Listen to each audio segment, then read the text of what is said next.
Bonjour, aujourd'hui je vous partage mon entrevue avec le docteur Charles Leroux, qui est chiropraticien près de Montréal, mais qui est également mon mentor. Avec son podcast LifeCode, disponible sur toutes les plateformes, il nous partage ses rituels, ses conseils et il nous invite surtout à repenser notre vie pour obtenir celle qui nous convient le mieux. On se retrouve tout de suite avec le docteur Charles Leroux. Donc, bonjour à tous et bienvenue dans ce podcast où j'ai la chance de pouvoir interviewer le docteur Charles Leroux que j'ai rencontré à Paris pour la première fois il y a un an. Et je suis déjà ces podcasts, ça m'a aidé à reprendre le contrôle de ma vie. Donc, je suis très heureuse de pouvoir l'interviewer aujourd'hui, qui vous fournisse aussi ses bons conseils. Merci. Et merci d'avoir accepté mon invitation dans ce podcast. Donc, pour ceux qui ne te connaissent pas, tu peux te présenter en quelques minutes? Bien sûr, tout d'abord, merci Sandra pour la belle introduction. C'est un grand plaisir d'être avec toi aujourd'hui, avec ton audience. Donc, oui, mon nom c'est Charles Leroux. Je suis chiropraticien de métier. Je pratique toujours au Québec, tout près de Montréal, dans une ville qui s'appelle Mont-Saint-Hilaire. Donc, je suis chiropraticien à temps plein, mais je suis également un passionné de l'humain, en fait, un passionné de ce qui de ce qui peut faire en sorte qu'une personne vit de façon extraordinaire. J'ai toujours été intéressé par le développement personnel. J'ai fait moi-même énormément de travail sur moi, énormément de coaching, de mentorat. J'ai fait partie de plusieurs masterminds. J'ai assisté à plusieurs formations. On pourra en parler un peu du pourquoi de ce chemin-là. Mais en fait, ça m'a donné tellement d'outils aussi et j'ai voulu apprendre, en fait, des gens qui me donnaient une bonne impression, qui dégageaient une bonne énergie, qui donnaient l'impression qu'ils vivaient de façon épanouie, pas seulement dans une dimension, mais dans plusieurs dimensions de leur vie. Et c'est un objectif que j'avais aussi déjà pour moi-même depuis plusieurs années. Et ça fait partie aussi des choses que j'essaie de transmettre bien humblement, non seulement à ma clientèle qui me consulte en chiropratique, mais aussi à travers mes podcasts, mes formations et mes coachings également. Justement, c'était ma première question. Comment passe-t-on de chiropraticien à lifestyle mentor? C'est une bonne question.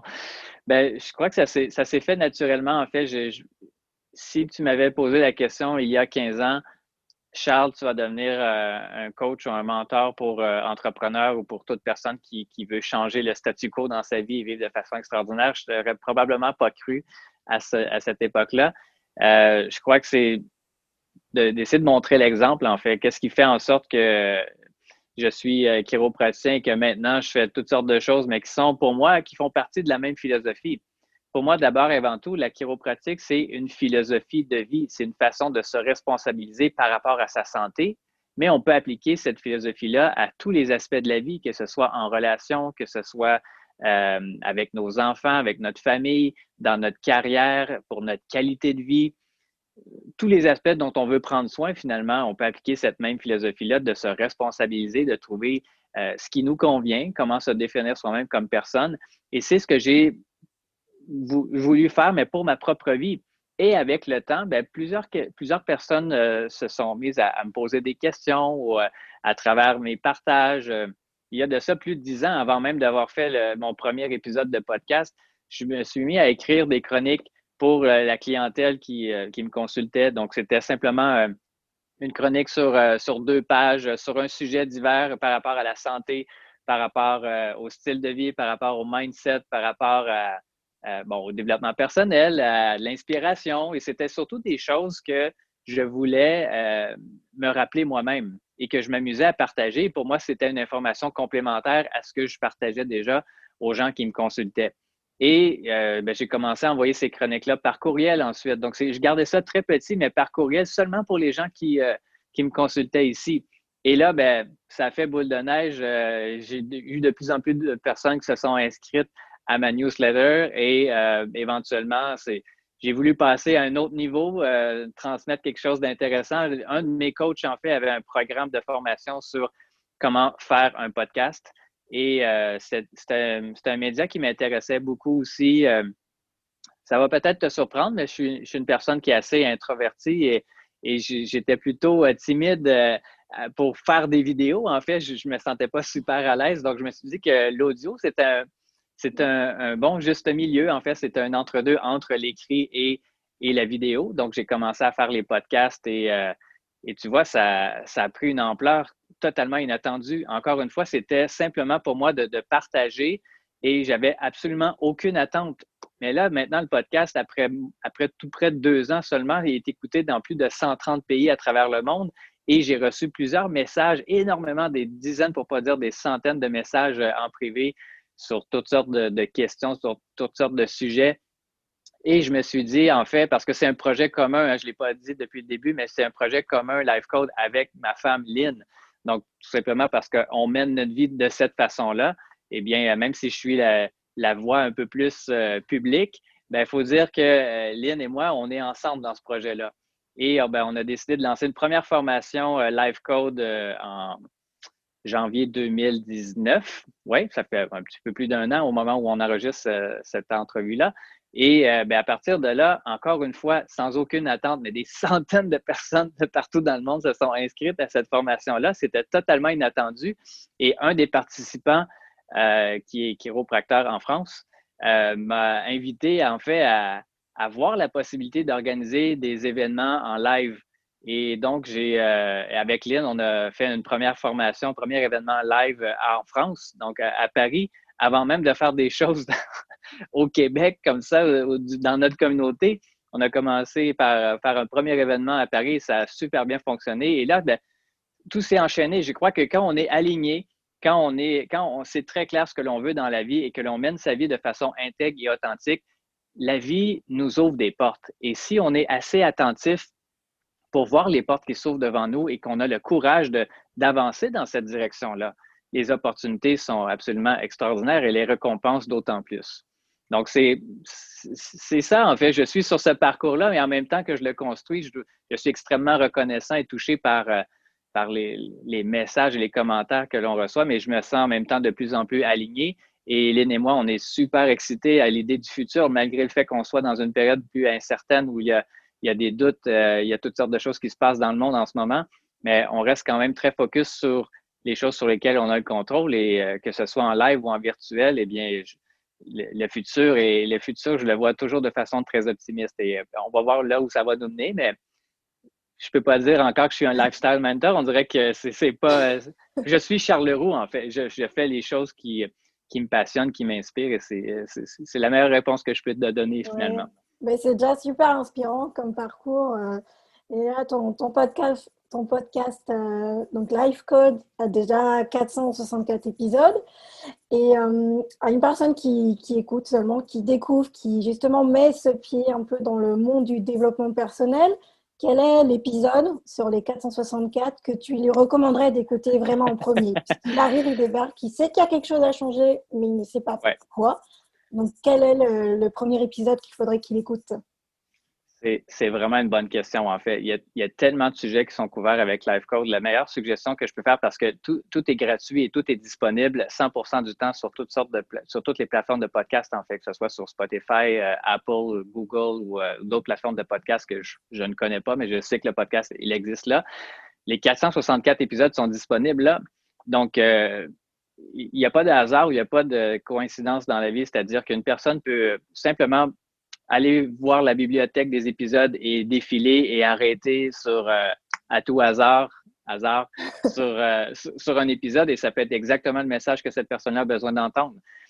Pour se familiariser peut-être un peu avec l'univers ou avec mon accent québécois pour les gens qui sont en Europe, je vais commencer par écouter le premier épisode, mais en fait, l'épisode le plus populaire, ça reste encore les 5 premiers épisodes, en fait, parce que je détaille un peu c'est quoi la philosophie de LifeCode, à qui ça s'adresse. En fait, moi, je veux m'adresser à tous les gens qui veulent améliorer leur vie ou qui veulent vivre à un haut niveau, peu importe cette définition-là. Et j'essaie de donner les outils, les stratégies aux gens pour clarifier leur vision et de mettre en place des rituels, des stratégies au quotidien, parce que c'est au quotidien qu'on construit sa vie et non pas seulement avec un grand rêve ou un but grandiose. Eh bien, c'est de trouver les bonnes stratégies qui fonctionnent. Le but, c'est pas de donner une recette à appliquer pour tout le monde, mais c'est de poser des bonnes questions et que ensuite, en retour, la personne doit répondre, évidemment, pour trouver ses bonnes réponses à elle. D'où le nom Life Code. C'est de trouver son code de vie à soi, qui est différent d'une personne à l'autre, mais les principes de base sont les mêmes, c'est-à-dire on doit clarifier notre vision, on doit être très clair sur ce que l'on veut et sur le pourquoi de ce que l'on veut. Et ensuite, avoir la responsabilité, la discipline, la constance pour établir les bons rituels et les respecter dans notre quotidien, tout en étant détaché du résultat et d'être en capacité de s'observer et de faire les changements nécessaires pour rester aligné avec ses valeurs, avec sa vision, avec sa mission de vie, en fait. Peu importe qu'une personne soit en entreprise ou qu'une personne ait simplement le but d'être le meilleur parent possible pour son enfant, eh bien, ce sont des principes qui s'appliquent à tout le monde, en fait. Mais il faut avoir la volonté aussi pour le faire. Donc, d'écouter les 4 premiers épisodes, pour moi, c'est sûr que c'est un must parce que j'explique et je partage ma philosophie et je détaille 2 ou 3 rituels pour moi qui sont hyper importants. Le rituel matinal, le rituel d'écrire dans un journal, pour moi, qui a transformé ma vie, l'importance de choisir son entourage, comment est-ce qu'on peut trouver les bonnes relations pour soi, travailler sur son mindset. Mais en fait, je pourrais aussi dire la même chose des 460 autres épisodes parce que pour moi, c'est des capsules qui s'écoutent très facilement. Il y a toujours quelque chose de pertinent qui peut être intéressant à entendre finalement et qui peut être facilement applicable aussi. Mais justement, quand on démarre, qu'on a envie d'avoir, comme tu disais, une vie à un haut niveau, on a quand même à la base, sans forcément le savoir, des croyances limitantes. Quelle était toi ta croyance limitante et comment tu t'en es débarrassé et combien de temps ça t'a pris?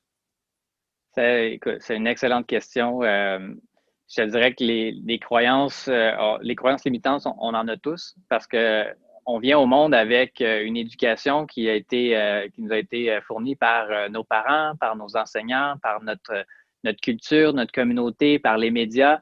Et en fait, tout ça, ce ne sont que des croyances. Et en étant enfant, on absorbe toutes ces croyances-là et on se fabrique une vision du monde, mais qui est en fait la vision du monde de personnes extérieures à nous. Et sans s'en rendre compte, on chemine comme ça dans la vie jusqu'à temps que soit on tape le mur ou soit qu'on vit une expérience qui va nous ouvrir complètement et nous inspirer à voir les choses autrement. Si je recule plusieurs années en arrière, moi, j'ai toujours eu la croyance que je devais me faire aimer par tout le monde, par exemple. Et ça, ben, c'est pas une croyance qui est viable. Hein. Tôt ou tard, on va rencontrer une personne on peut pas se faire aimer par tout le monde, mais on va rencontrer des gens qui vont être en opposition avec ce que l'on dit, ce que l'on fait. Et si on prend les choses personnelles, ça va vraiment nous bloquer plus tard aussi. La croyance que je n'étais pas assez bon ou que j'étais trop jeune pour faire des choses, tu vois, avec le recul, c'est des croyances que je peux voir comme étant à la limite ridicules. Mais je me suis tellement empêché de faire des choses étant plus jeune parce que je me disais que j'étais trop jeune ou que j'étais pas assez bon, que j'avais pas encore les capacités. Alors que s'il y a des gens qui écoutent cette entrevue-là, qui ont ces croyances-là, mon conseil, ça serait de quand même être en action. Et l'âge n'est pas un critère, les compétences ne sont pas un critère. C'est de commencer qui va faire toute la différence. Le premier pas qui importe. Et quand on veut commencer dans le parcours du développement personnel, il faut d'abord être super honnête avec soi-même, sans se critiquer ou sans s'humilier ou sans se mettre une pression supplémentaire, mais être super observateur et honnête sur sa situation actuelle. Si je regarde ma situation actuelle, si je fais l'analyse de ma vie finalement, en date d'aujourd'hui, je regarde les faits, ma perception par rapport à ces faits-là, comment est-ce que je pourrais quantifier, par exemple, sur une échelle de 0 à 10, mon niveau de santé, mon niveau d'épanouissement dans mes relations, ma capacité à gérer mes émotions, ma capacité à gérer mon temps, mon niveau de succès, c'est relatif, mais mon épanouissement professionnel ou ma vie financière, ma qualité de vie, la relation que j'ai avec mes amis, euh, mon optimisme face au futur. Tout ça, ce sont des dimensions de vie qui sont indépendantes, mais qui en fait exercent un rôle qui s'influencent les unes les autres. Donc, si inconsciemment, je maîtrise et je gère super bien ma santé, ben, ça a un impact sur les autres sphères de ma vie. Et à l'inverse aussi, si je vis des difficultés dans mes relations, par exemple, ou dans ma vie financière, ça aussi, ça va avoir un impact sur les autres dimensions. Donc, c'est important d'être super clair et de voir l'effet, comme on dit en anglais, at large, mais de voir sur toutes ces dimensions. En ce moment, je me situe où exactement? Et dans un monde idéal, s'il n'y avait aucune limite, aucune contrainte, à quel niveau est-ce que j'aimerais être dans ces dimensions-là?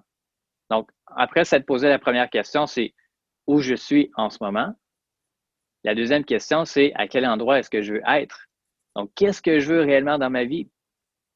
Et la troisième question qui est hyper importante, c'est pour quelle raison est-ce que je veux ça? Je veux m'assurer que ce soit des objectifs ou une intention qui viennent de moi et qui n'ont pas et qui n'est pas fait plutôt par comparaison avec ce que la société nous dit qu'il faudrait faire ou qu'il faudrait être ou parce que mes parents aimeraient que je sois comme personne. Il faut que ça vienne vraiment de moi. Et ensuite, la quatrième question, c'est ben, dès que je suis très clair sur ma situation actuelle, que j'ai clarifié ce que je voulais et la raison pour laquelle je voulais ça, bien, la quatrième question, c'est qu'est-ce que ça va me prendre pour aller dans cette direction-là? Donc, quelles sont les stratégies, les rituels, quelles sont les qualités que je vais devoir développer, les compétences ou les habiletés que je vais devoir développer? Qui peut être avec moi pour m'aider et me soutenir? Donc, ça, c'est la partie stratégie. Qui je dois être comme personne, de qui je dois m'entourer et qu'est-ce que je dois faire dans mon quotidien ou quels sont les rituels requis pour me diriger dans cette direction-là. Et la clé ici, c'est se diriger, pas atteindre à tout prix absolument. Si ça devient une obsession, ça peut être négatif, ça peut être positif. Une obsession, en fait, est seulement négative si c'est une obsession négative. Mais quand on est très focus sur ce que l'on veut, on doit se trouver les stratégies, les moyens, les rituels et les outils, les structures de vie, les environnements optimaux pour qu'on puisse se diriger dans cette direction-là. Et ensuite, ben, c'est simplement simple. C'est simple à faire, simple à dire et pas nécessairement simple à faire parce que c'est aussi simple à ne pas faire, mais de continuer les stratégies, de les répéter à chaque jour, de faire les rétroactions, de les modifier aux besoins, mais un petit pas à la fois, sur une échelle constante, avec une constance sur une échelle moyen-long terme, ça va toujours nous mener dans une destination qui est extraordinaire quand ce sont des bons rituels, les bons principes que l'on applique.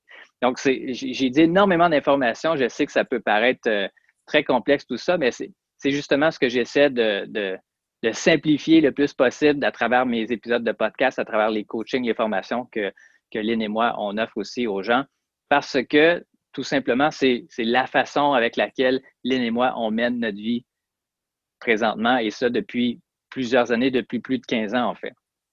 Et je crois que sans avoir eu la prétention d'enseigner quoi que ce soit, simplement qu'en menant notre vie de cette façon-là, au bout de la ligne, ce que ça fait, c'est qu'on vibre à une certaine fréquence et on devient, bon, peut-être c'est une hypothèse, mais on devient peut-être plus attrayant ou en fait, on suscite la curiosité chez les gens qui désirent ça ou qui veulent vibrer à cette fréquence-là, qui ont des valeurs qui sont similaires, mais qui n'ont pas pris conscience nécessairement qu'ils avaient ces valeurs-là. S'il y avait quelque chose qui titillait la curiosité ou qui piquait la curiosité ou qui incitait peut-être à ce qu'une personne veuille aller un peu plus loin dans le parcours, ben, je pense que là, il y a une porte qui s'est déjà ouverte et puis il y a beaucoup de choses à faire, évidemment, mais il y a surtout un état d'esprit, un état d'être et une présence à développer. Et à partir de là, les réponses deviennent plus claires. Souvent, les gens vont tellement chercher de recettes à l'extérieur d'eux-mêmes, alors que une des premières choses à faire, les choses les plus importantes à faire, c'est d'apprendre à faire le calme, de se couper de toutes sortes de distractions extérieures pour écouter la voix qui est à l'intérieur de soi et de prendre le temps de laisser sortir ce qui est là en soi et d'oser ensuite. D'oser être soi-même, c'est d'être courageux, c'est de le faire malgré ce que les autres vont peut-être dire ou penser et c'est de faire face, comme tu me le mentionnais dans ta question, de faire face à ces croyances limitantes. Parce qu'à partir du moment où on sort de notre zone de confort ou de notre zone de connu, c'est à ce moment-là qu'on va vraiment prendre conscience de nos croyances limitantes. Parce que sans ça, on vit un peu sur le pilote automatique et quand on n'est pas confronté à quoi que ce soit, eh bien, la vie est plutôt facile, elle est plutôt simple. Elle n'est peut-être pas confortable, même si c'est dans une zone de confort. Mais dès le moment où on décide de faire quelque chose de nouveau, bien, c'est là, si les gens n'ont pas eu conscience encore de leurs croyances limitantes, c'est à ce moment-là que ces croyances-là vont dire bonjour et puis, eh bien, ça sera à nous de pouvoir les identifier, de pouvoir les déprogrammer, de pouvoir continuer. Si on sait que notre intention, elle est bonne, si on sait qu'on a clarifié notre vision, si on sait que le pourquoi est fort et est inspirant, ben, on veut se développer autrement pour ne pas croire nos pensées limitantes, mais aller au-delà d'elles. C'est vrai que les rituels m'ont beaucoup aidé à d'abord mettre les bases, savoir tous les matins réfléchir que veux-tu vraiment, comme tu disais. Là, on sort de vacances. Est-ce que toi, tu as pu tenir tes rituels tous les matins? Et si oui, où vas-tu trouver cette motivation? Comment être toujours motivé le matin quand on se réveille? Hmm. Une excellente question, encore une fois. Je dois répondre en toute franchise, en toute honnêteté. Je n'ai pas tenu mes rituels 100% du temps. Et mon intention, c'est pas d'avoir un style de vie qui est rigide. Je me garde aussi une certaine souplesse. Mais 90% du temps, par contre, je les respecte, ces rituels-là. Parce que pour moi, c'est ce qui me permet de garder mon niveau d'énergie. C'est de faire l'expérience aussi. Un peu comme dans la nature, il y a le cycle des saisons. Donc, il y a une période, par exemple, à l'hiver où c'est plus calme, on est peut-être plus au ralenti. Ensuite, on sème au printemps. À l'été, on est plus extériorisé. À l'automne, on récolte. Ça, c'est la nature. Mais notre cycle à nous. Donc, il y a des moments où on va devoir être très conscient des rituels importants à avoir pour garder notre niveau d'énergie, garder notre focus mental, garder le respect sur notre temps, garder notre productivité, notre créativité à un haut niveau. Donc, pour ça, on veut avoir nos rituels clés.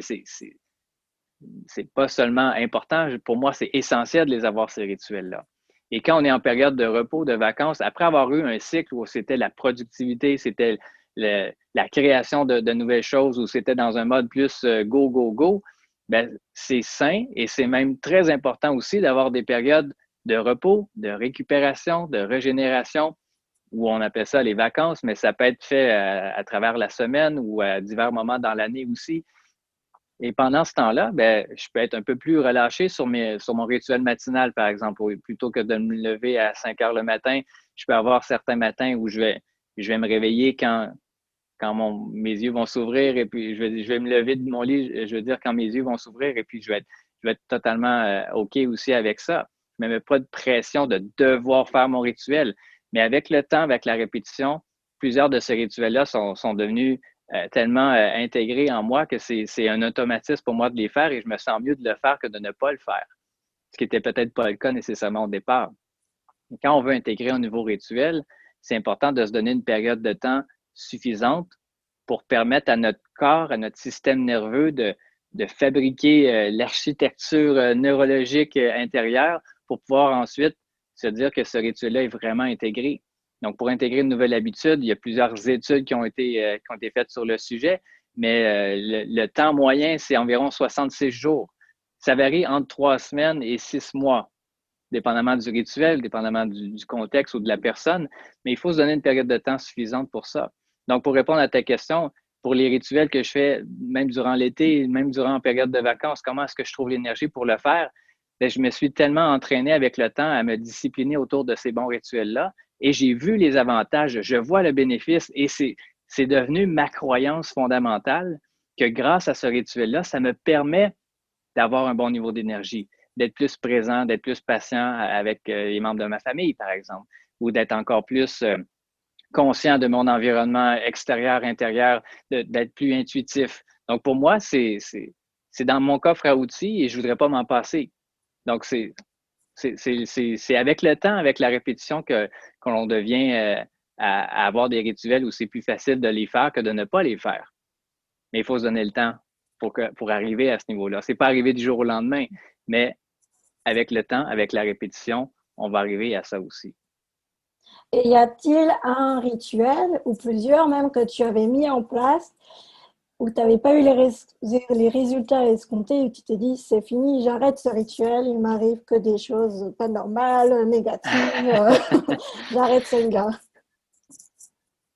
Ben, pour la plupart, en fait, je dois reculer en arrière parce que ça fait peut-être plusieurs années, mais c'est sûr que pour une personne qui entend, disons, une information nouvelle d'un conférencier ou de moi, par exemple, qui peut partager quelque chose sur le podcast, la meilleure chose à faire, c'est de l'expérimenter. Donc oui, j'ai expérimenté plusieurs rituels, mais si on veut expérimenter un rituel, encore une fois, comme je l'ai mentionné, il faut se donner une période de temps qui est suffisante avant de juger si c'est oui ou non un bon rituel. Donc, quand je commençais quelque chose de nouveau, je m'engageais à le faire pendant au moins 3 mois avant de juger quoi que ce soit. Parce qu'au départ, c'est sûr que c'est inconfortable. Quand c'est quelque chose de nouveau qui nous fait sortir de notre zone de confort, notre corps va être en résistance. On va peut-être se sentir même plus fatigué parce que mentalement, ça peut être difficile, comme physiquement, ça peut être difficile, comme commencer de l'exercice, commencer une forme d'activité physique. Mais si on tient la route et après 3 mois, ben là, on fait la rétroaction et on se dit, OK, quels ont été les bénéfices? Pour moi, est-ce qu'il y a eu des inconvénients? Et si oui, lesquels? Et à partir de là, qu'est-ce que j'ai choisi de faire? Je peux réajuster mon rituel, je peux changer la façon de le faire. Mais le principe comme tel, il est bon. Le principe du rituel matinal, il est bon. Pour moi, me lever à 5 heures du matin, c'est plus naturel de me lever très tôt que même si je me levais, par exemple, à 10 heures le matin, j'aurais l'impression que j'ai manqué complètement ma journée, mais je ne suis pas dans le même état physique, mental, émotionnel, énergétique non plus. Mais au départ, quand ça a été le temps je voulais commencer à me lever à 5 heures du matin, ça m'a pris des mois, pour ne pas dire des années, à être vraiment à l'aise avec tout ça et à trouver ce que j'allais faire durant mon rituel. Au départ, je débutais mon rituel matinal avec une méditation et 80% du temps, je me rendormais pendant ma méditation. C'était pas super efficace. Hein? Et là, c'était l'alarme de mon téléphone cellulaire qui me réveillait quand je devais me réveiller absolument. Donc ça, j'ai décidé de changer un peu mon rituel matinal et de débuter plutôt par une forme d'activité physique ou de mouvement. Donc déjà là, ça éveillait mes sens et tout de suite après, j'allais prendre une douche. Donc encore une fois, ça me réveillait. Je terminais ma douche par 1 minute de douche avec de l'eau plus froide. Et ensuite, là, je suis vraiment plus réveillé. Et là, je peux faire ma méditation. Et ensuite, je peux écrire dans un journal. Et ensuite, je peux prendre le temps de lire quelque chose pour apprendre ou pour m'inspirer et de déterminer mon intention et mes objectifs pour la journée. Donc, c'est pas le rituel que j'ai mis complètement de côté, mais j'ai changé un peu ce que je faisais, j'ai changé l'ordre des choses, j'ai testé des trucs et pour moi, ça fonctionne très bien comme ça. Donc, ça serait ma recommandation, ma suggestion. Dès que vous faites quelque chose de nouveau, avant de juger quoi que ce soit, c'est vraiment de le faire pendant une période de temps qui est assez soutenue pour avoir un portrait très clair de la situation et non pas seulement basé sur nos perceptions à court terme et à savoir est-ce que je suis confortable à le faire dans les premiers jours ou non. Et ensuite, c'est de déterminer si un objectif ou si un rituel plutôt doit être modifié, bien, est-ce que je peux plutôt que de l'éliminer carrément, est-ce que je peux plutôt le modifier le moment de la journée ou modifier l'intensité, la fréquence, bref, différents paramètres pour faire en sorte que ce rituel-là puisse avoir les effets bénéfiques escomptés dans sa vie. En plus des rituels, on nous recommande aussi de trouver des mentors justement pour intégrer le bon mindset, comme tu disais, le bon état d'esprit. Comment toi, tu as trouvé les tiens, dont Robin Sharma notamment? Et il y a beaucoup de mentors que j'ai rencontrés durant mes études en chiropratique et c'est d'ailleurs durant mes études que j'ai réalisé que la profession que j'avais choisie n'était pas une profession, mais était un univers, une philosophie de vie absolument extraordinaire. Et donc, plusieurs de mes mentors que j'ai rencontrés dans plusieurs conférences, séminaires, j'ai dû investir beaucoup plus de temps, de ressources et de sous, en fait, dans ma formation à l'extérieur de l'université que ma formation universitaire. Donc, déjà là, ça m'a permis de rencontrer des gens hyper inspirants, des gens de qui je voulais apprendre, parce que ça, c'est une clé, en fait. Si on veut se développer comme personne, nos relations sont hyper importantes. Notre environnement est hyper important parce qu'on devient ultimement le produit des gens avec lesquels on passe le plus de temps. Les gens qui nous entourent exercent une certaine influence, consciemment ou inconsciemment, mais exercent une influence hyper importante sur notre façon de vivre, sur notre façon de penser, même sur notre façon de dépenser nos sous, de prendre soin de soi ou de ne pas prendre soin de soi. Donc, pour moi, c'était hyper important d'être associé avec ces gens-là, d'aller participer à plusieurs formations et aussi voir comment est-ce que je pouvais me rapprocher de ces gens-là. Donc, soit avec des coachings, soit avec des formations que ces gens-là offraient, ou tout simplement, maintenant, avec Internet, on peut tout trouver avec Google et YouTube ou presque. Donc, c'était de réserver du temps pour passer un moment avec ces gens-là, que ce soit en présence, en live ou en virtuel. Et un de mes mentors, pour pas dire mon mentor, en qui j'ai le plus d'estime ou qui a eu une des plus grandes influences sur moi, c'est définitivement Robin Sharma. J'en parle à plusieurs reprises dans mes épisodes de podcast. Je fais plusieurs publications sur les médias sociaux là-dessus. Eh bien, c'est Lynn qui a trouvé, ou en fait, qui a eu le premier contact avec Robin sur les médias sociaux. Il a fait une formation à Toronto qui est relativement près de Montréal, là, comparativement à d'autres endroits aux États-Unis ou en Europe. Et moi, je ne connaissais pas Robin Sharma à ce moment-là. Et puis, comme sa formation est en anglais, Lynn m'a dit, si moi je parlais anglais, je m'inscrirais définitivement à cette formation-là, mais je pense que toi, Charles, tu devrais y aller. Il y a vraiment quelque chose. Lynn a eu un instinct, elle a toujours un instinct absolument extraordinaire et c'est une femme incroyable. C'est pour ça que je suis avec elle. C'est mon mentor principal, en fait, Lynn, je te dirais. Mais c'est ça, en fait. Donc, je me suis inscrit à cette formation-là et ça crée, comment dire en anglais, un breakthrough, une transformation extraordinaire. En fait, je sens que j'étais déjà quand même sur ce parcours-là, mais ça me fait passer à un niveau supérieur. Je ne pourrais même pas expliquer en fait ce qui s'est produit, mais c'est comme si il y avait un moment et à ce moment-là, j'étais exactement au bon endroit. Et j'ai suivi énormément Robin aussi par la suite. J'ai fait toutes ces formations qu'il offrait, ces masterminds de 4 jours qui s'appellent le Titan Summit. Maintenant, ça n'existe plus, mais en fait, c'était pendant 7 ans, c'était comme devenu un rituel au mois de juin et au mois de décembre. J'allais faire une formation avec Robin et en fait, c'est une formation avec un petit nombre de personnes, là, à peine une centaine ou 100 ou 200 personnes, mais des gens de partout dans le monde. Et c'était pas. Robin, c'était extraordinaire, évidemment, ce qu'il partageait comme contenu et être en sa présence aussi, de pouvoir converser avec lui, c'est vraiment spécial.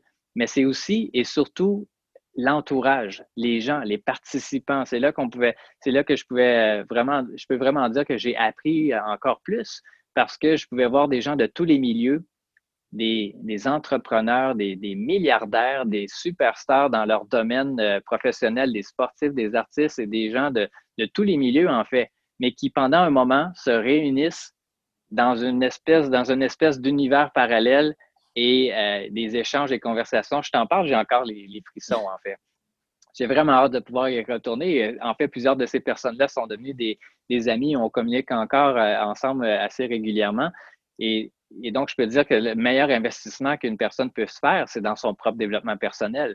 Non seulement pour apprendre sur elle-même, mais pour découvrir et rencontrer des gens qui peuvent être non seulement hyper inspirants, mais qui peuvent donner plein d'outils, plein d'idées aussi sur comment mener sa vie et comment aussi contribuer dans le monde, comment trouver sa mission et comment est-ce qu'on peut s'entraider entre nous pour en fait aider nos communautés respectives. Donc, c'est le meilleur, c'est une des meilleures stratégies en fait de développement personnel, c'est de trouver des bons mentors, mais de trouver aussi des communautés de personnes qui partagent les mêmes valeurs que nous, qui ont les mêmes ambitions ou à tout le moins qui nous inspirent, des gens qui peuvent être plus avancés que nous. Ça pouvait être, dans le passé, on parlait de croyances limitantes. J'aurais pu être très intimidé aussi dans le passé, mais à dire, mon Dieu, on dirait que je n'ai pas ma place ici, je ne mérite pas ça, je n'ai pas l'impression que j'ai le même niveau de succès ou de prestance que la plupart des gens ici. Mais en fait, je réalisais que peu importe, ces gens-là, ces gens-là ne sont pas leur titre, ils ne se définissent pas par leur succès matériel, leur succès professionnel. Ce sont des gens qui sont là, des personnes humaines avec des valeurs extraordinaires et j'ai réalisé que j'avais ces valeurs-là aussi. Je partageais les mêmes valeurs qu'eux. Donc, je fais partie de ces gens-là. Et donc, ça, c'est ce qui a ouvert encore plus de possibilités pour moi, ce qui m'a permis d'oser davantage, d'aller encore plus me faire voir et de me montrer visible. Et tu vois, on fait une entrevue tout simplement parce que j'ai osé faire le podcast, j'ai osé partager ma vérité en toute humilité, en restant authentique et intègre le plus possible. Et c'est à travers tout ça qu'on finit par se rencontrer, même si on n'est pas dans la même communauté, ben, il faut savoir saisir le moment. Mais tout ça est le résultat de ce que j'ai pu faire en silence derrière le rideau pendant que personne ne me regardait pendant plus de 15 ans. Et avec Lynn aussi, elle se demandait si ça en valait le coup, mais en même temps, on se disait que c'était une belle façon pour nous de mener notre vie. Mais quand on reste dans l'ouverture et on le fait avec la bonne intention, ben c'est là qu'il y a une ouverture qui va se faire. C'est vraiment, je suis rempli de gratitude en fait. Oui, en plus, tu as eu la chance de pouvoir l'interviewer, Robin Sharma. Tu avais publié son interview d'ailleurs sur ton podcast. Quelques mois après cette interview, quelle serait la plus grande leçon que tu as retenue? Oui, d'ailleurs, si les gens veulent aller l'écouter, cet épisode-là, c'est l'épisode 320. Donc, s'ils veulent le retenir. Et donc, qu'est-ce que j'ai appris le plus de Robin Sharma, en fait, c'est, ben, tu vois, toutes les choses que je partage aussi, ce sont des choses que je vois que Robin applique aussi dans sa vie depuis des années. L'importance de mener pour soi une bonne vie. En fait, pour soi, pas pour le montrer aux autres nécessairement, mais parce que on sent que c'est ce qui est juste, c'est ce qui est noble, c'est ce qui est bon pour nous. Et à ce moment-là, du moment où c'est très clair qu'on devient un participant à la vie et non pas un spectateur. Donc, ça, on est là dans. Moi, c'est ce que je crois aussi, c'est ce que Robin partageait aussi. La vie nous offre une série d'opportunités de jouer grand dans la vie. Et c'est à nous de saisir ces opportunités-là. Et on est fait fondamentalement, je suis certain qu'on est venu ici sur Terre pour se réaliser comme personne, mais aussi pour contribuer à un haut niveau. Et à partir du moment où on connecte avec cette possibilité-là, évidemment, c'est un choix. On peut jouer dans la vie au niveau où on veut jouer, mais à partir du moment où on connecte avec cette possibilité-là, que l'on peut avoir un grand impact pour soi, surtout pour l'humanité, parce que c'est notre façon de jouer à 100 eh bien, c'est à nous ensuite de trouver de se tenir responsable et discipliné pour trouver la façon avec laquelle on veut jouer. Et Robin, c'est une des premières personnes qui a parlé, c'est pas la seule évidemment, il y en a plusieurs avant lui, mais qui a popularisé l'idée du rituel matinal. Et d'ailleurs, son dernier livre s'appelle The 5 a.m. Club. C'est un livre rempli de sagesse. En fait, si on réussit à lire entre les lignes de l'histoire romancée, il y a un paquet d'outils là-dedans. Tout son meilleur matériel, en fait, est dans ce livre-là. Et on a eu la chance de converser aussi autour de ça.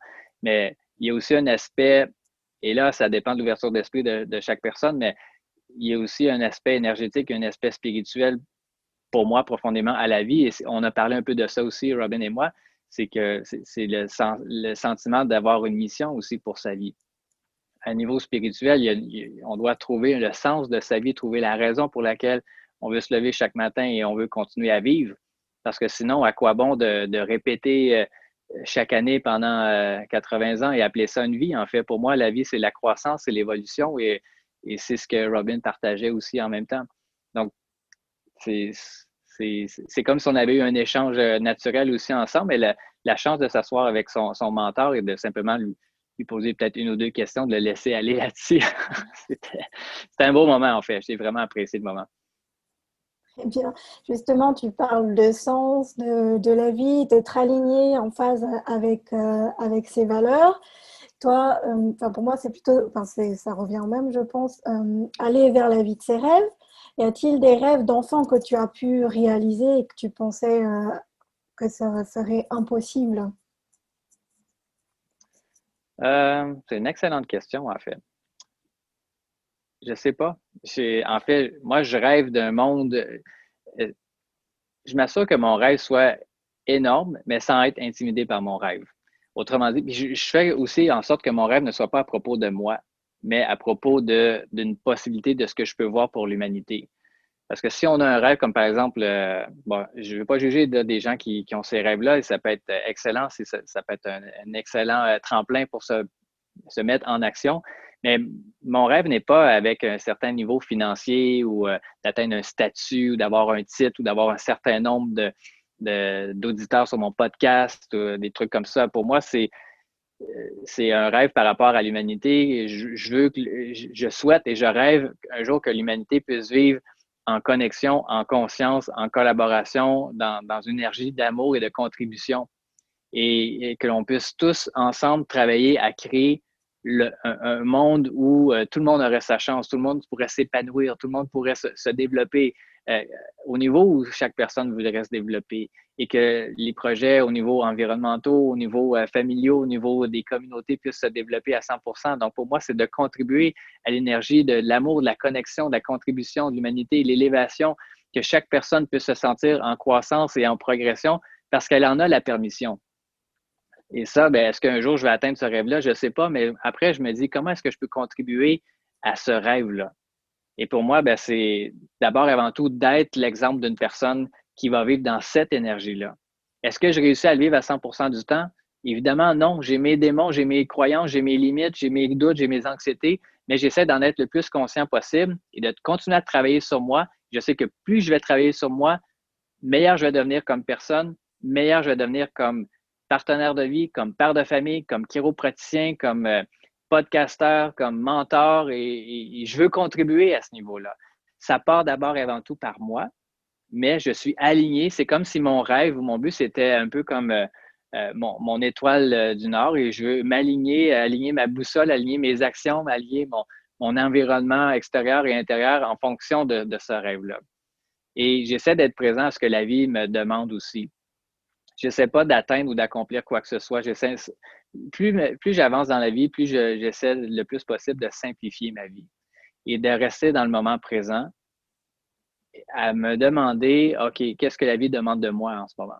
C'est une question que je me pose à chaque jour dans mon journal, c'est qu'est-ce que la vie demande de moi en ce moment? Qui a besoin de moi à mon 100% aujourd'hui?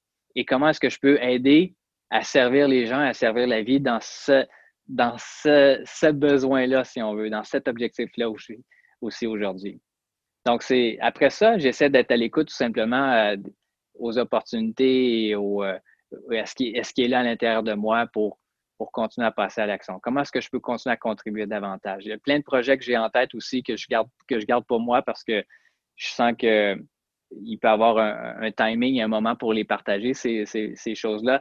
Mais pour l'instant, avec le podcast, avec les cours en ligne, les nouvelles formations qui vont être lancées très bientôt, il y a beaucoup de choses pour moi qui sont alignées avec le rêve, mais le rêve est comme plus grand que moi et c'est même pas à propos de moi, c'est à propos de comment est-ce que je peux contribuer pour faire en sorte que tout le monde, ensemble, on puisse s'élever. Et on ne nous apprend pas non plus forcément à l'école à rêver, c'est plutôt le contraire. Reviens sur Terre, arrête d'être dans la Lune.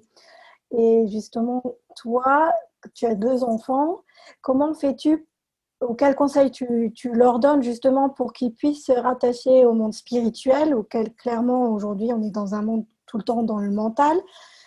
Comment tu fais justement, quels enseignements tu leur donnes pour qu'ils puissent conserver cette part où ils pourraient avoir un impact sur le monde, tout en justement restant quand même à l'école et en n'étant pas Ouais. déconnectés. Oui, c'est ça, c'est une excellente question. Ça aussi, j'avouerais que c'est peut-être en ce moment un des plus grands défis euh, parce que le défi, c'est de trouver la ligne entre vouloir être présent avec ses enfants, leur laisser la liberté d'explorer le monde et non pas leur être une autre de ces personnes-là qui va leur dire, quoi faire et quoi penser et comment agir et tout ça. Parce que toute notre vie, on se fait dire, quoi faire, quoi penser et comment agir par tout le monde, en fait.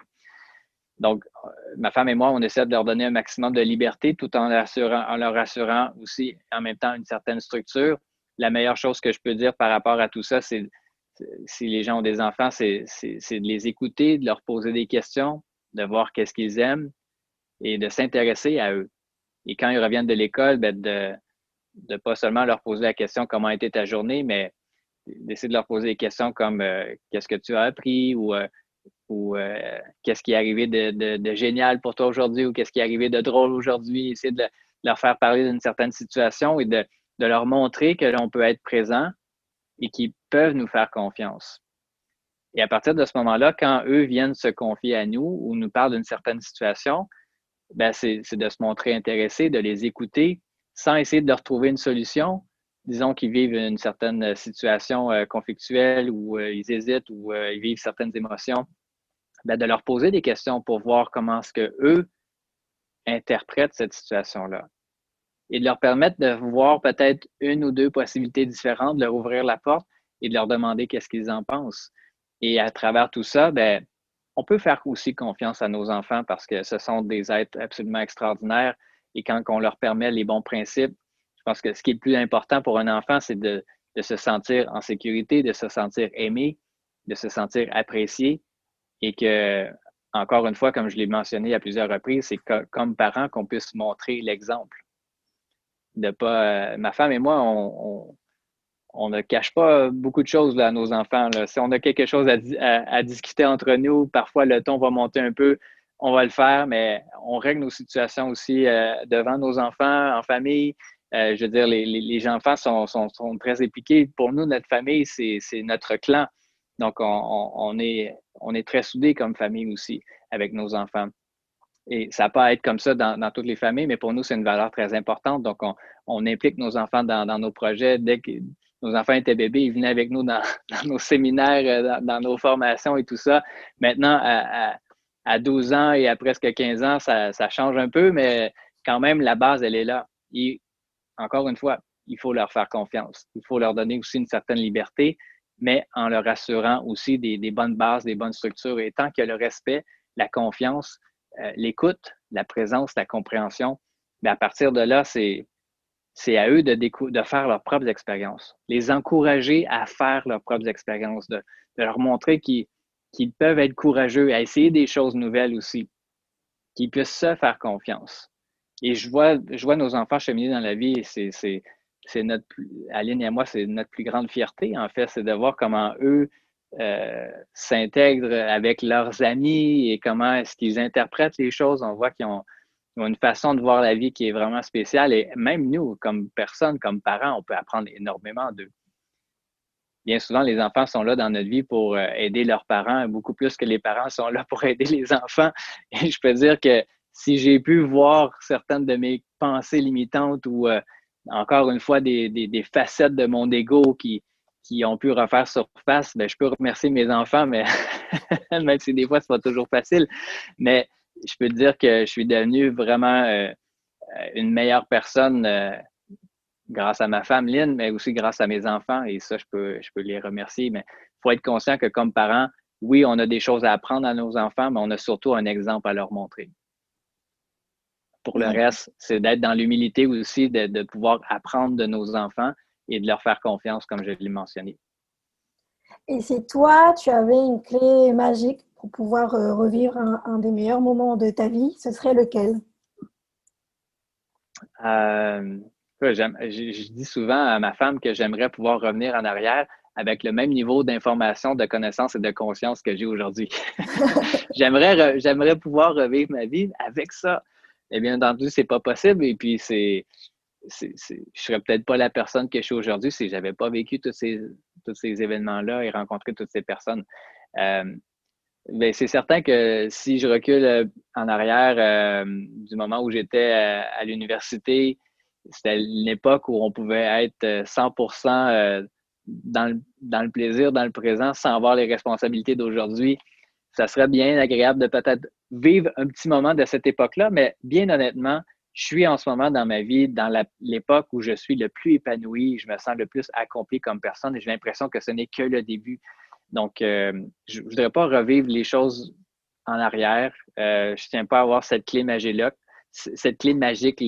Et si je l'avais, je pourrais la donner volontiers à quelqu'un d'autre parce que je suis vraiment, vraiment très, très, très heureux en ce moment dans ma vie et je ne vois pas pourquoi je voudrais revenir en arrière avec le futur qui est devant moi et les possibilités qui s'offrent à moi maintenant. Et si tu pouvais justement résumer la vie en 5 mots, quels seraient ces mots?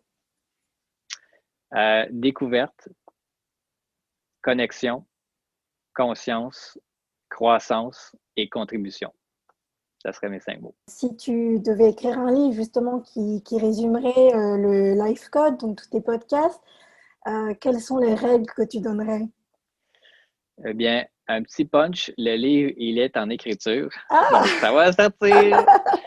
Je ne peux pas donner de date encore, mais disons que c'est un projet qui est un peu comme le podcast, c'était en moi depuis des années et ça a finalement sorti. Mais le livre, ça fait partie d'un de mes projets futurs. Et c'est clair que pour moi, Life Coach, je veux rendre ça intéressant comme ouvrage, raconter une belle histoire, mais surtout de clarifier les principes. Moi, je suis quelqu'un qui aime bien simplifier les choses, même les choses les plus complexes. Donc, si j'avais à réexpliquer un peu comme ce qu'on fait, Lynn et moi, durant nos coachings, nos événements, c'est exactement ce qu'on fait, mais là, on le mettrait en bouquin. C'est que si on avait à commencer depuis le début, à recommencer depuis tout le début, quels seraient les principes fondamentaux de Life Code? Quelle serait comme la démarche pour arriver à créer sa vie finalement et à contribuer à un haut niveau, ou en fait, au niveau où on veut contribuer finalement. Et c'est ça. En fait, je ne vais pas tout dire non plus, mais principalement, ce n'est pas une recette. Je tiens à le répéter, Life Code, ce n'est pas une recette. Ce sont des questions, en fait, c'est une démarche très simple, mais de questions à répondre. Et quand on prend le temps de répondre à ces questions-là et qu'on les met en application par la suite, ben c'est là où on gravit les échelons finalement vers une meilleure connaissance de soi, un meilleur amour de soi, mais une meilleure connaissance de soi, une plus grande clarté autour de ce que l'on veut, de nos valeurs, de l'identité que l'on veut se donner, parce qu'on peut construire son identité, une meilleure gestion de ses émotions, de ses pensées. On peut générer les pensées, les émotions qui sont positives plutôt que de les subir ou plutôt que d'être envahi par nos pensées.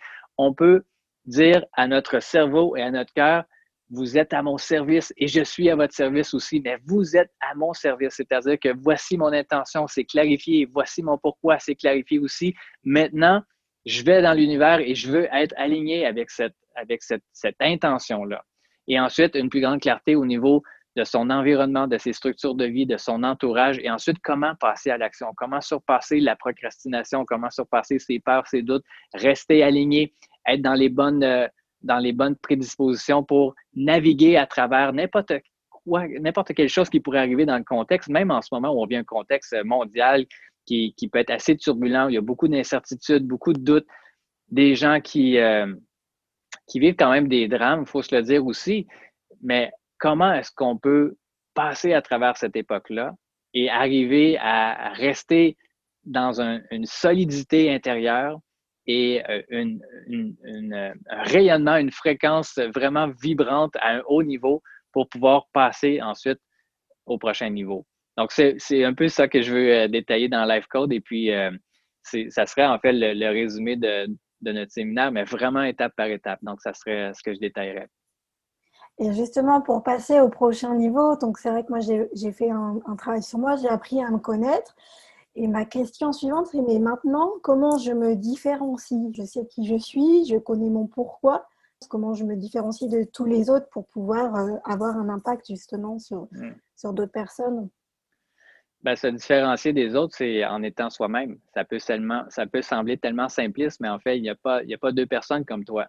Et c'est à toi, simplement en partageant des principes qui peuvent être communiqués par d'autres personnes, mais ils ne les disent pas avec ton énergie, avec ton histoire, avec tes mots à toi, avec ta couleur. Donc, c'est plus tu es toi-même, plus tu te permets d'être toi et de ne pas essayer de copier quelqu'un d'autre ou ni de te comparer aux autres, mais fais simplement ce que tu as envie de faire. Si tu sens que c'est dans une bonne intention, que c'est aligné, c'est pur, c'est très clair ce que tu veux, eh bien, commence à partager ce message-là. Comment est-ce que tu veux le partager? Est-ce que tu veux le partager par des publications écrites? Est-ce que tu veux le publier de façon audio ou vidéo? Comme là, toi, en ce moment, tu fais des entrevues. Ben, c'est en connectant avec des gens qui t'inspirent ou qui t'incitent à aller toi-même dans une direction X. Ben, c'est comme ça que tu passes au prochain niveau. Et ensuite, tu redonnes. C'est très généreux ce que tu fais aussi en partageant avec ton audience tes découvertes, ton cheminement à toi. Et là, ensuite, il y a des gens qui se situent sur le même parcours, mais peut-être un peu plus en arrière, qui seraient inspirés par ton parcours à toi. Ces gens-là vont venir naturellement à toi. Et en même temps, ben, c'est à toi aussi c'est comme je l'ai fait dernièrement, mais d'être assez courageuse pour te mettre en lumière davantage et offrir ce que tu peux offrir et à quoi est-ce que tu veux contribuer. Et ainsi, les gens qui seraient dans ce besoin-là, et ils vont voir en toi une partie de la solution. Et c'est de cette façon-là qu'on va continuer à contribuer et à passer au prochain niveau. Mais bref, comment se différencier des autres? C'est d'être soi-même, 100%. Donc, toi, tu es qui? Connais-toi toi-même d'abord Et ça, c'est une phrase qui a été répétée depuis la nuit des temps par les plus grands philosophes, mais c'est ce que ça veut dire en fait. C'est oui, on fait partie du même univers, on est tous connectés, mais en même temps, on a une unicité et c'est à nous de la définir et d'avoir. Si tu n'avais aucune crainte sur ce que les autres autour de toi pourraient dire ou penser à propos de toi, qu'est-ce que tu ferais? Qu'est-ce que tu dirais? Donc, c'est là-dessus qu'il faut jouer. D'accord, très inspirant. Merci, docteur Charles Roux, pour tous ces conseils, ces recommandations qui, pour moi, sont toujours une source d'inspiration extraordinaire. Merci pour ton temps. Eh bien, merci à toi, Sandra. C'était un grand plaisir. Et puis, au plaisir de se rencontrer à nouveau. Comment, toi, justement, on peut te trouver? Est-ce que tu as prévu de faire des événements physiques une fois que la période un petit peu exceptionnelle sera terminée? Oui, tout à fait. D'abord, on peut me rejoindre sur Facebook ou Instagram @Dr Charles Leroux.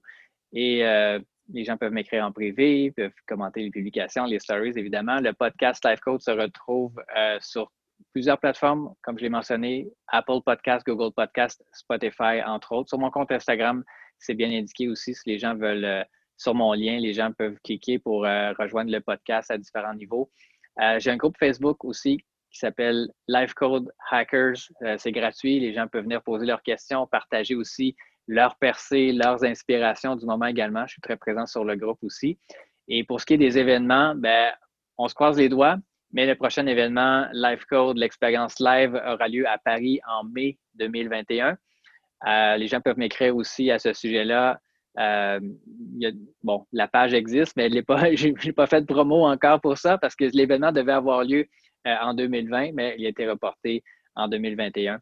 Et puis, on verra pour le reste. On attend un petit peu de voir avant de planifier d'autres événements en live. Mais très bientôt, en virtuel, il va y avoir une nouvelle formation Life Code qui va être offerte à la fin de l'année 2020. Donc, j'invite les gens à peut-être à m'écrire en privé si l'intérêt est là ou sinon à rester connectés avec mes publications et puis les gens vont pouvoir en être informés. Merci beaucoup.